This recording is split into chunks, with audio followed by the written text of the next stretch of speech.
इस वक्त की बड़ी खबर श्रम कानूनों को लेकर सामने आ रही है। एक समान वेजेस लागू होने जा रही हैं।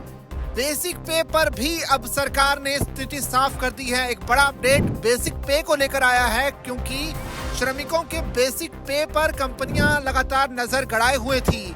इसकी वजह से बेसिक पे में जो बदलाव होगा, उसकी वजह से जो टोटल सैलरी पैकेज है उसमें भी बड़ा बदलाव हो सकता है।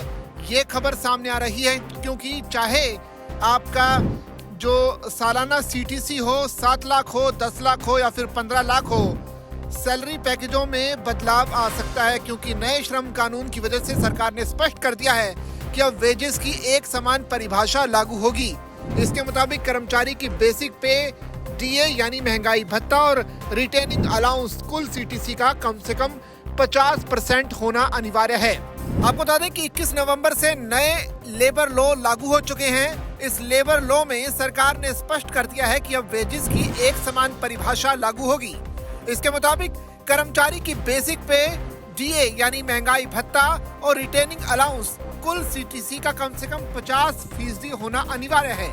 ये बदलाव इसलिए किया गया है ताकि कंपनियां जानबूझकर बेसिक पे कम रखकर पीएफ और ग्रेच्युटी में अपना योगदान कम न कर सकें। हालांकि इससे कर्मचारी की इन हैंड सैलरी कम जरूर हो जाएगी। अब इस पर कुछ एक्सपर्ट्स ने अपनी अपनी राय भी दी है। जैसे ईटी की खबर के मुताबिक खेतान एंड कंपनी के विनोद जॉय बताते हैं कि नए फ्रेमवर्क में पीएफ, ग्रेच्युटी और सामाजिक सुरक्षा योगदान तीनों की गणना एक समान वेज बेस से होगी। अगर किसी कर्मचारी के अलाउंस 50% से ज्यादा हैं, तो अतिरिक्त हिस्सा वेतन में जोड़कर पीएफ और ग्रेच्युटी की गणना की जाएगी। हालांकि अकॉर्ड ज्यूरिस के अलॉय रजवी का कहना है कि इसका मतलब ये नहीं कि कंपनियों को सीधे बेसिक पे बढ़ाना ही पड़ेगा, बल्कि पीएफ, ग्रेच्युटी की गणना एक नए वेतन आधार पर होगी। यानी कुल सीटीसी वही रहेगा, लेकिन सैलरी के अंदरूनी हिस्सों का पुनर्गठन होगा। इसका मतलब यह हुआ कि जो आपकी टेक होम सैलरी है, यानी जो पैसा आपके हाथ में आता है, वो घट सकता है।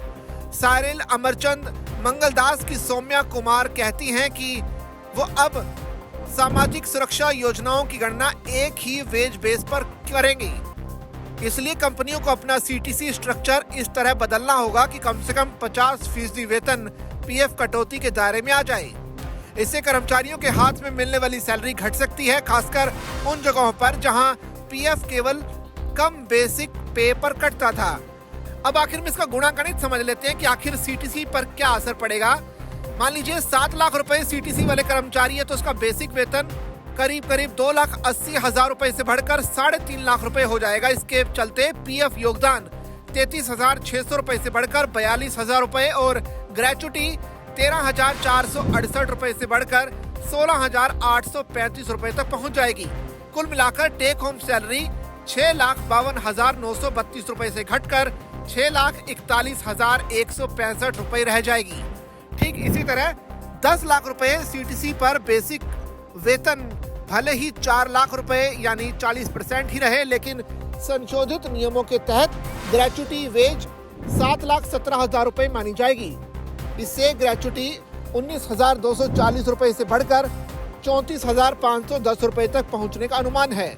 परिणाम स्वरूप टेक होम सैलरी 8,84,760 रुपए से कम होकर 8,69,490 रुपए रह जाएगी। लंबे समय में इसका बड़ा प्रभाव दिखेगा। 7 साल बाद मिलने वाली कुल ग्रेच्युटी 1,35,000 रुपए से बढ़कर 2,41,000 रुपए तक हो सकती है। और आखिर में समझ लेते हैं कि अगर किसी के 15 लाख रुपए का सीटीसी है कर्मचारी, तो उसका बेसिक वेतन 6 लाख रुपए से बढ़कर 7.5 लाख रुपए हो जाएगा। पीएफ योगदान 72,000 रुपए से बढ़कर 90,000 रुपए और ग्रेच्युटी 28,860 रुपए से बढ़कर 36,075 रुपए होने का अनुमान है। इससे टेक होम सैलरी 12,78,642 रुपए से घटकर 12,65,228 रुपए रह जाएगी। तो इस तरह से बड़ा बदलाव जो सैलरी है उसमें होने जा रहा है। इस पूरी खबर पर आपकी क्या राय है, आप कमेंट करके हमें जरूर बताइए और ऐसी खबरों के लिए बने रहिए जागरण बिजनेस के साथ।